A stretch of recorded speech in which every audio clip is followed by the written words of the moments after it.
In the course of his preaching, he met the sister of the dentist who had given up his salary and relied solely on the Lord. And he married Mary Groves after a short courtship.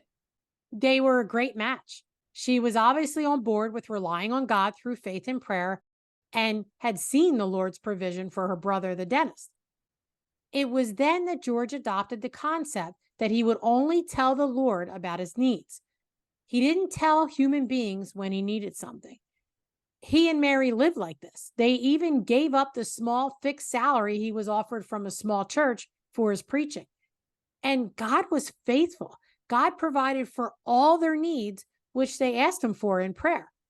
One morning, when the couple's money was almost gone, George asked the Lord for money, and then he waited for hours with still no reply. Then a lady showed up at the house and said, "Do you want any money?" And this was George's reply to her. "Dear sister, when I gave up my salary, I said that I would for the future tell the Lord only about my wants." And then she laid money in his hand. And he only did tell the Lord in prayer. This is how his and Mary's life went for the entirety of their marriage. And in addition to that, both of them believed that it was unscriptural to have debt. So they did not have debt, not personal debt. And they didn't have any debt for any of the work that they were undertaking for the Lord.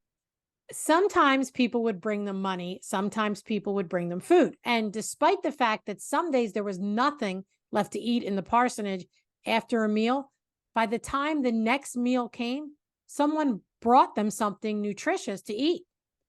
They truly lived life asking God for their daily bread.